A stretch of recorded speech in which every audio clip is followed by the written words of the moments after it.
حضرت ابو ہریرہ رضی اللہ تعالی عنہ سے روایت ہے، حضور نبی صلی اللہ تعالی علیہ وسلم نے فرمایا کہ ایمان کی شاخیں 60 سے کچھ زیادہ ہے۔ ایمان کی شاخیں 60 سے کچھ زیادہ ہے، اور حیا ایمان کی ایک بہت بڑی شاخ ہے، اور حیا ایمان کی ایک بہت بڑی شاخ ہے۔ اس حدیث کو امام بخاری کے علاوہ مسلم، نسائی، ابو داؤد، ابن ماجہ نے بھی اپنی اپنی کتابوں میں تحریر فرمایا ہے، یعنی یہ حدیث پاک کئی ساری مشہور احادیث کی کتابوں میں ذکر کی گئی ہے۔ یہاں پر علماء کرام فرماتے ہیں کہ ایمان جو ہے ایک درخت کی طرح ہے، ایمان ایک درخت کی طرح ہے، اور اعمال اس کی شاخیں ہیں، کوئی چھوٹی شاخ ہے، کوئی بڑی شاخ ہے۔ آپ تصور کریں کہ ایک درخت ہے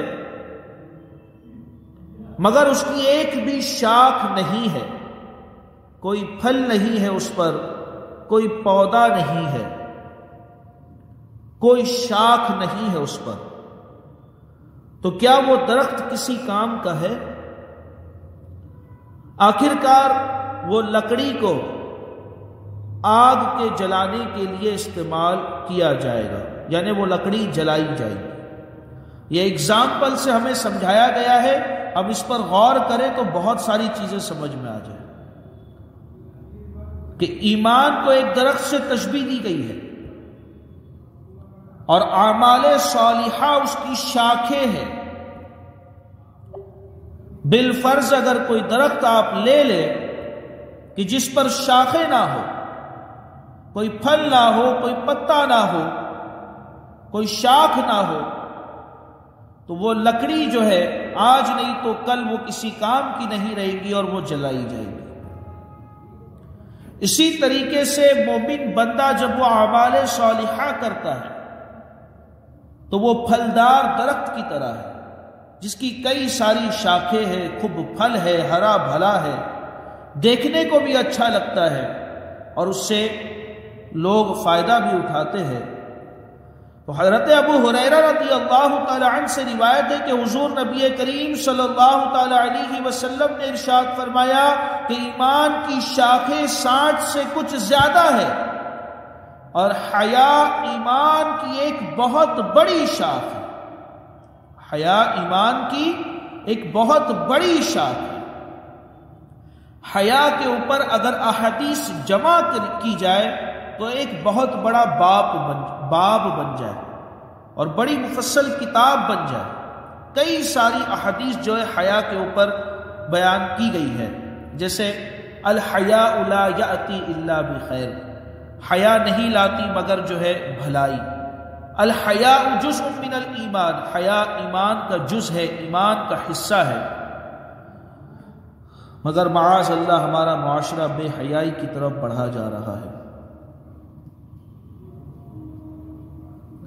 حضرت علامہ بیضاوی رحمۃ اللہ تعالی علیہ نے لفظ حیا کی تفسیر فرماتے ہوئے تحریر فرمایا، الحیاء انقباض النفس عن القبیح مخافۃ الذم، یعنی مذمت کا خوف کرتے ہوئے برے کاموں سے نفس کو سکڑ جانا، یعنی آدمی مذمت کا خوف کرے کہ اگر ہم برا کام کریں گے تو ہمیں قیامت کے دن اللہ کی بارگاہ میں شرمندگی حاصل ہوگی، تو مذمت کا خوف کرتے ہوئے برے کاموں سے نفس کا سکڑ جانا، پیچھے ہٹ جانا، اس کیفیت کا نام حیا ہے۔ مذمت کا خوف کرتے ہوئے آدمی کا گناہ سے باز رہ جانا، اس کیفیت کا نام حیا ہے۔ یہ در حقیقت وقاحت اور خجالت کے درمیان کی ایک صفت ہے۔ اب آپ کہیں گے وقاحت کسے کہتے ہیں؟ تو وقاحت یہ ہے کہ انسان اس قدر بے شرم اور بے غیرت بن جائے کہ اس کو کسی برے سے برے کام کرنے سے بھی کوئی جھجک ہی نہ ہو۔ ایسے بعض لوگ آپ کو ملیں گے، وہ بالکل اسی کیفیت میں ہوتے کہ انہیں کوئی بھی برا کام کرنے میں کوئی جھجک ہی محسوس نہیں ہوتی۔ وقاحت یہ ہے کہ انسان اس قدر بے شرم اور بے غیرت بن جائے کہ اس کو کسی برے سے برے کام کرنے سے بھی کوئی جھجک نہ ہو، اور خجالت یہ ہے کہ انسان اتنا شرمیلا ہو جائے کہ اچھے اور برے کام سے جھجکنے لگے، اور حیا یہ ہے کہ برے کاموں سے یہ خیال کر کے جھجک ہو کہ لوگ مذمت کریں گے، اور اچھے کاموں سے کوئی جھجک نہ ہو۔ حیا یہ ہے کہ برا کام کرنے سے آدمی بچ جائے، اس کو برے کام کرنے میں جھجک محسوس ہو، یہ حیا ہے۔ یہ نہیں کہ نیک کام کرنے کے اندر حیا کرے، اسے حیا نہیں کہیں گے۔